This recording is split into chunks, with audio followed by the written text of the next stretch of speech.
నువ్వు కష్టాల్లో ఉన్నప్పుడు ఒక మనిషి నిన్ను ఆదుకుంటే నీ కష్టం తీరిపోయిన తర్వాత ఆ మనిషికి సరైన క్రెడిట్ ఇవ్వకపోతే అది నిజంగా చాలా దారుణం. కువైట్లో శివ గురించి మీ అందరికీ ఐడియా ఉండే ఉంటుంది. అతను కువైట్ నుంచి భారతదేశం రావడం వెనక నారా లోకేష్ ఐటీడీపీ కృషి చాలా ఉంది అని చెప్పి అతను భారతదేశం వచ్చిన తర్వాత అనేక ఇంటర్వ్యూలు పంచుకున్నాడు.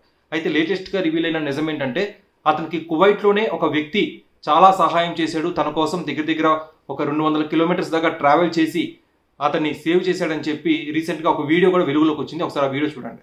నీ బిడ్డ పాప మీ తల్లి తండ్రి నువ్వు అందరూ సల్లంగా బతకండి స్వామి.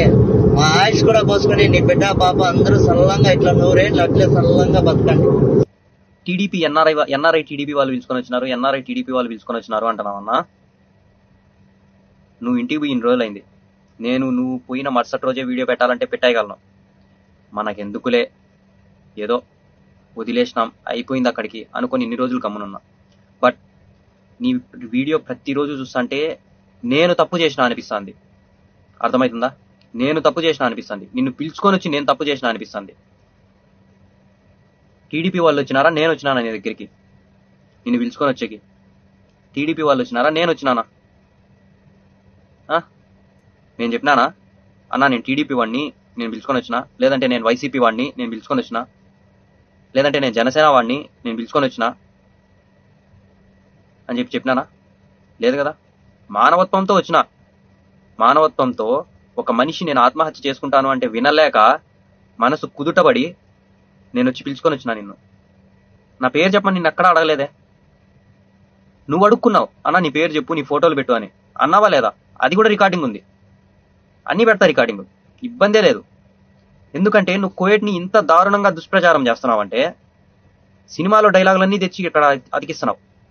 అఫ్కోర్స్ నీకు ఇంటర్వ్యూకి డబ్బులు ఇస్తా ఉండిండొచ్చు, ఆ డబ్బుల కోసం నువ్వు కక్కుర్తిపడి చెప్తా ఉండిండొచ్చు, వాళ్ళకు టీఆర్పీ రావాలని చెప్పి వాళ్ళు డబ్బులు ఇస్తా ఉండిండొచ్చు. బట్ తెలియనప్పుడు తెలియదని ఉండాలా, తెలిస్తే తెలుసు అని చెప్పాలా. ఉన్నది లేనిది అన్నీ కలిపి చెప్పేయకూడదన్నా. సో వ్యూవర్స్ చూశారు కదా వీడియో. శివకి కువైట్లో ఒక అతను చాలా హెల్ప్ చేశాడు. తన కోసం దగ్గర 200 కిలోమీటర్స్ కూడా ట్రావెల్ చేసి అతన్ని సేవ్ చేశాడు. చాలా రిస్క్ చేసి సేవ్ చేశాడు అనే విషయం మనకి ప్రూఫ్స్తో సహా ఈ వీడియోలో రివీల్ అవుతుంది.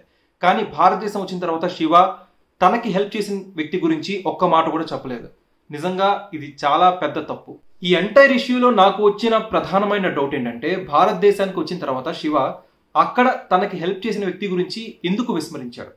దీని వెనక ఏమన్నా బలమైన కారణం ఉందా? దీని గురించి కూడా ఖచ్చితంగా ఎంక్వైరీ చేయాల్సిన అవసరం ఉంది. పూర్తి క్రెడిట్ తనకి ఇవ్వద్దు అని చెప్పి ఎవరైనా బ్లాక్మెయిల్ చేశారని చెప్పి వేరే పర్స్పెక్టివ్స్ కూడా వినిపిస్తున్నాయి. బట్ అది అన్ట్రూ అవ్వాలని కోరుకుందాం. హౌఎవర్ అసలు దీని వెనకాల రీజన్ ఏంటి? అది మనకు శివ చెప్తే కానీ అర్థం కాదు.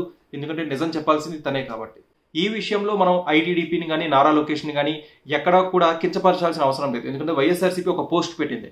ఇందులో నారా లోకేష్ అనవసరంగా క్రెడిట్ అంతా తీసేసుకున్నారు, ఐటీడీపీ అంతా క్రెడిట్ అంతా తీసేసుకుంది అని చెప్పి వైఎస్ఆర్సీపీ ఒక పోస్ట్ పెట్టింది. అయితే ఈ శివ అనే విషయం హైలైట్ అవడానికి ప్రధాన కారణం నిజంగా నారా లోకేష్ ట్వీట్ పెట్టడం తర్వాత ఇది న్యూస్ సర్కిల్స్ లో బాగా వైరల్ అయింది అండ్ ఇది నేషనల్ మీడియా వరకు వెళ్ళింది news. So Nara Lokesh tweet పెట్టడం వెనక చాలా మందికి ఒక హోప్ అయితే క్రియేట్ అయింది. ఎందుకంటే అక్కడ శివ ఒక్కడే కాదు, చాలా మంది అలాంటి జీవితం గడుపుతున్నారు, చాలా మంది అక్కడ కష్టాలు అనుభవిస్తున్నారు. సో వాళ్ళందరికీ కూడా నారా లోకేష్ ట్వీట్ ఒక హోప్ గా నిలిచింది. సో నారా లోకేష్ ని ఇందులో తక్కువ చేయాల్సిన అవసరం లేదు. నారా లోకేష్ ఏదో క్రెడిట్ స్టీల్ చేసేసాడు, దొంగతనం చేసేసాడు అని చెప్పి చాలా అసత్య ప్రచారం చేస్తున్నారు. అదంతా చాలా తప్పు. ఎందుకంటే నారా లోకేష్ శివ విషయం ఒకటే కాదు, సౌదీ అరేబియాలో చిక్కుకున్న ఒక వ్యక్తికి హెల్ప్ చేశాడు, అలానే బంగ్లాదేశ్ లో తెలుగు స్టూడెంట్స్ ఉన్న వాళ్ళకు కూడా హెల్ప్ చేస్తున్నాడు, అండ్ ఓమన్ లో ఒక అమ్మాయి చిక్కుకుపోతే ఆమెకి హెల్ప్ చేశాడు.